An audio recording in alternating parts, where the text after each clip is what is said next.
열왕기상 4장 1절에서 6절 말씀 제가 봉독해 드리겠습니다.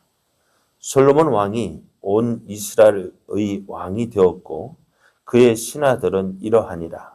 사독의 아들 아사리아는 제사장이요 시사의 아들 엘리호렙과 아히야는 서기관이요 아힐룻의 아들 여호사밧은 사관이요 요야다의 아들 분하야는 군사령관이요 사독과 아비아달은 제사장이요 나단의 아들 아사리아는 지방간장의 두령이요 나단의 아들 사붓은 제사장이니 왕의 벗이요 아이살은 국내 대신이요 압다의 아들 아도니람은 노동 감독관이더라.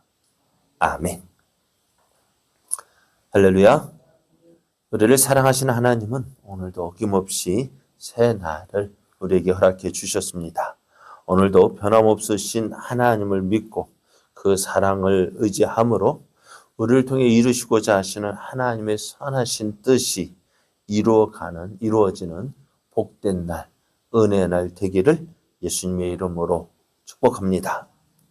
오늘 우리에게 주신 하나님 말씀을 통해서 그 무엇보다 하나님이 먼저입니다. 그 무엇보다 하나님이 먼저입니다. 이런 제목으로 하나님 말씀을 증거하겠습니다. 솔로몬은 하나님의 도우시는 은혜를 사모했습니다. 그 은혜를 사모하는 마음을 어떻게 표현할 수 있는지 솔로몬은 일천번제로 표현되어졌는데요. 일을 하다 보면 참 자신이 부족하다는 것을 알게 되어지고 그래서 도우시는 은혜, 하나님의 도우시는 은혜가 필요하다는 사실을 깨닫게 되어집니다. 그래서 솔로몬은 그 일천번제를 드리며 하나님 내게 은혜를 주옵소서 그 은혜를 사모했는데요. 그 사모함에 하나님께서 내가 내게 무엇을 주고 너는 구하라 라고 응답하셨습니다. 하나님의 응답을 받은 솔로몬은 하나님께서 자신에게 맡겨주신 그 이스라엘 왕의 직분을 잘 감당하기 위하여서 듣는 마음, 즉 지혜를 주셔서 주의 백성, 이스라엘 백성을 재판하여 선을 분별하게 해달라고 구했는데요. 하나님은 깜짝 놀라셨어요. 왜 놀라셨을까요? 사람들이 구하는 기도 제목이 뭘까요? 우리의 구하는 기도 제목이 뭘까요? 하나님, 우리에게 부도 주시고, 기도 주시고, 또 영화도 주시고, 때로는 원수를 갚아주십시오. 그것이 우리들의 대부분의 기도 제목인데, 그런데 솔로몬은 무엇을 구했다고? 하나님께서 내게 나를 왕의 자리에 세워주셨는데 나는 어린아이라서 잘 알지 못합니다. 그래서 하나님께서 맡겨주신 이 직분 왕의 자리를 잘 감당해서 하나님께서 맡겨주신 주의 백성을 잘 다스릴 수 있게 해달라. 그것을 구했던 거예요. 하나님께서 지금까지 수많은 사람들의 기도를 들어보셨는데 그죠? 하나님 그렇게 지금까지 수많은 사람의 기도를 들어보셨지만 이렇게 기도하는 사람을 아마 본 적이 없었던 것 같아요. 다 누구를 위해서 기도합니까? 자기를 위해서, 나를 위해서 기도하는데 솔로몬은 누구를 위해서? 하나님을 위해서. 하나님께서 맡겨주신 그 일, 사명을 위해서 기도하는 거예요. 하나님 뭐라 말씀하세요? 하나님께 내가 내게 무엇을 줄 거라고 할 때 네가 무엇을 구하든지 다 줄게. 그죠?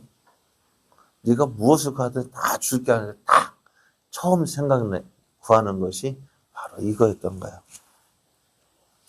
그래서 하나님은 솔로몬이 구하는 대로 지혜로운 마음을 주셨고 뿐만 아니라 하나님 마음을 기쁘니까 어떻게 해요? 하나님을 기쁘게 하니까 어떻게 해요? 이것도 주고 저것도 주고 구하지 않은 것도 다 주셨다. 다른 사람이 구하는 것 다 주셨다라고 말씀합니다. 그래서 이 솔로몬, 하나님께서 주신 이 솔로몬의 지혜가 어떠한지를 이제 소개를 했는데요. 어떻게 해요? 참 사람이 판결할 수 없는, 어떻게 이런 문제를 해결하지 하는 그 문제. 누가 지금이야 친자 확인을 하게 되어지면은, 유전자를 확인하면은 이게 내 아들인지 아닌지 구별할 수 있지만은 이 당시는 없었잖아요. 그래. 그 문제를 이제 솔로몬이 지혜롭게 판결하는 것을 보여줌으로써 어떻게 해요? 하나님께서 주신 지혜가 이렇게 훌륭하다라는 사실을 보여주었는데요. 이를 통해서 사람들은 하나님께서 솔로몬과 함께 하심을 보았습니다. 그로 인해서 하나님 함께 하시는 그 솔로몬을 두려워하게 됩니다. 이스라엘 왕이 된 솔로몬은 나라를 다스리기 위해서 정부를 다시 조직을 하게 되어집니다. 여러 신하들을 뽑아서 세웠는데요. 이때는 다윗과 함께했던 사람으로 솔로몬의 시대에 악한 영향을 끼칠 수 있는 사람이었던 군사령관 요압과 스스로 왕이 되려 했던 아도니아와 그를 지지했던 군사령관 요압도 제사장 아비아달을 수정하였고 또 베냐민 사람 시므이를 어떻게 제거했습니다. 왜요? 시므이도 많은 사람을 동원할 수 있는 능력이 있었어요. 그러니까 그가 어쩌면 솔로몬을 반역하고 베냐민 사람을 모아서 큰 영향을 끼칠 수 있었기에 그 악한 영향, 솔로몬 시대에 좋지 않은 영향을 끼칠 수 있던 사람이 다 제거가 되어졌습니다. 그래서 새로운 사람도 필요했고요. 그래서 오늘 본문에는 솔로몬의 시대에 이제 이스라엘을 다스리는 사람으로 임명된 그 신하들이 기록되어져 있는데요. 이 솔로몬의 정부는 어떤 체제냐? 예루살렘에 수도를 두었습니다. 또 중앙 집권적이고 전체 지방을 12지방으로 나눴어요. 그 나눈 구분은 뭐냐? 12지파를 따라서. 그리고 각 지파에 따라서 나누어 통치하는 그런 형식이었습니다. 그래서 왕 아래에는 무엇을 두었느냐? 제사장을 먼저 두었습니다. 그리고 서기관, 사관, 군사령관, 또 지방 관장과 국내 내신을 두었고 특별히 노동 감독관을 세웠는데요. 이러한 솔로몬이 이 정부 체제를 보게 되어지면은 다윗의 정부와 조금 다른 모습들을 보게 되어집니다. 먼저는 다윗의 정부를 소개하는 다윗의 정부 체제를 소개한 것이 사무엘상 20장 23절에서 26절에 기록되어져 있는데요. 이때는 가장 먼저 소개된 사람이 누구냐? 군사령관 요압이었고요. 그리고 그 뒤를 이어서 용병들의 지휘관 분하회가 소개되어지고 맨 마지막에는 제사장 사독과 아비아달이 소개되었습니다. 그러니까 다윗의 시대는 어떤 시대냐면은 왕정을 이제는 확립하는 시대였습니다. 그리고 주변에 많은 나라들과 싸워서 이제 이스라엘을 더욱더 튼튼히 해야 할 시대였어요. 그러니까 다윗의 시대에서 무엇이 가장 중요시되어졌느냐? 군사력이 가장 중요하게 생각되어졌던 때였습니다. 그러니까 그 당시 그래서 어떻게 해요? 가장 먼저 누구를? 군사령관 요압을 앞세웠습니다. 그래서 그러다 보니까 어떻게 해요? 군사령관 요압의 세력이 가장 힘이 셌죠. 어떻게 보면은 다윗도 이 요압을 어찌할 수가 없었어요. 요압의 막무가내한 그 행동, 아브넬을 이스라엘 군사령관, 사울의 군사령관이었던 아브넬을 죽일 때에도요. 다윗의 허락을 받았어요? 아니요. 개인 감정으로. 또 아브넬이 자신을 대신해서 군사령관이 된다는 이야기를 들었기에 그를 죽였습니다. 자신의 자리를 지키기 위해서 죽였습니다. 또, 유다 지파에서 아마사인가요? 그 군사령관을 세운다고 할 때 그도 죽였어요. 왜요? 그만큼 요압이요. 다윗도 어찌할 수 없는 그러한 사람이었습니다. 그렇게 큰 힘을 가졌어요. 그러나 이제는 어떻게 되어졌어요? 그러나 이제는 그 군사령관이 앞에 있는 것이 아니라 오늘 먼저 제사장이 소개가 되어지고 있습니다.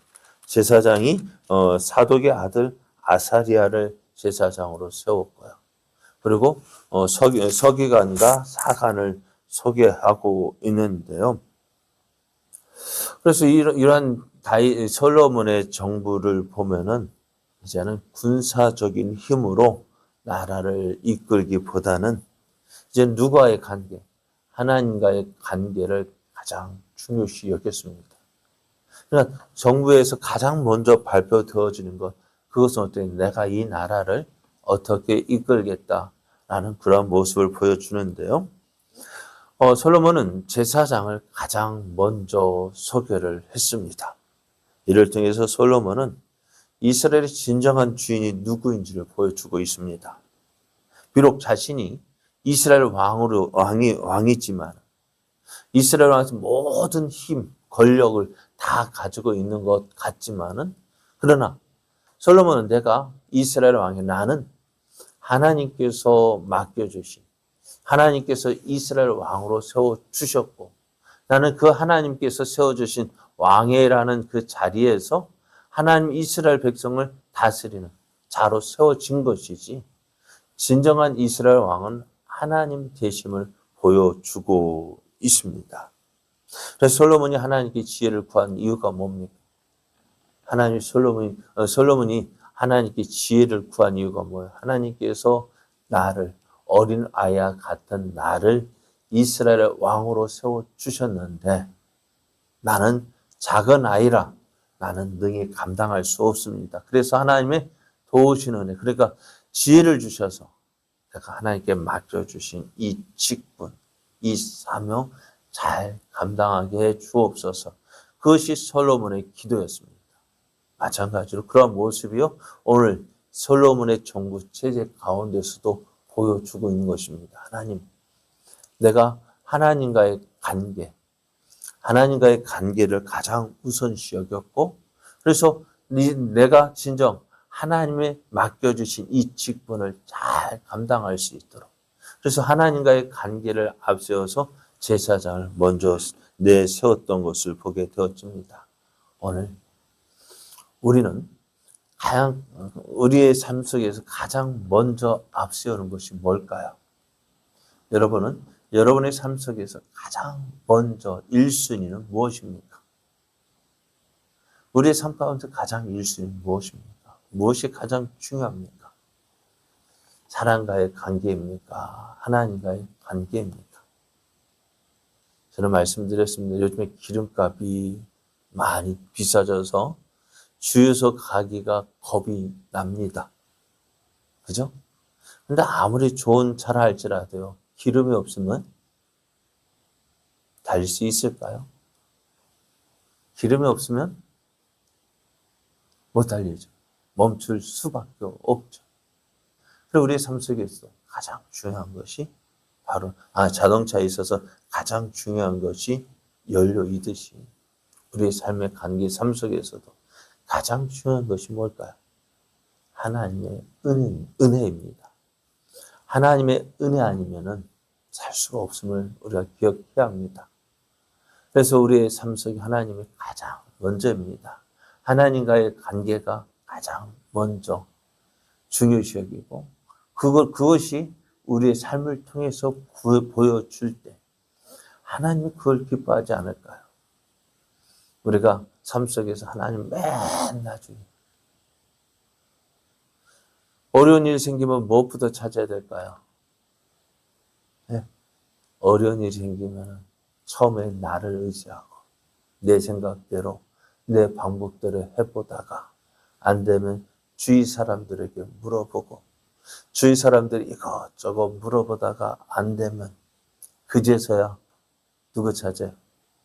하나님 찾고. 그래 하나님의 은혜로 해결되어지면 참 후회하죠. 진작에 하나님을 찾았더라면, 진작에 하나님의 도우심을 구했더라면 해결될 수 있는 문제를 하나님은 3등으로 삼았기에 어려운 일, 힘든 일 다 겪고 난 뒤에 문제가 해결되잖아요. 하나님을 가장 먼저 찾았더라면 오늘 여러분 우리의 삶 속에서 하나님을 가장 먼저 앞세우는 삶 되기를 원합니다. 그래서 하나님의 도우시는 은혜가 우리가 하나님을 가장 앞세우니까 하나님이 어떻게 해요? 내가 하나님을 가장 먼저 앞세우면 하나님도 우리를 가장 먼저 생각하실 거예요. 하나님 왜 이렇게 응답해? 하나님 뭐라 말씀하실까요? 내가 급하면은 하나님 빨리 해주세요. 나는 그렇게 안 하잖아요. 나는 하나님 3등으로 생각하면서 하나님 나를 1등으로 생각하면 될까 안 될까요?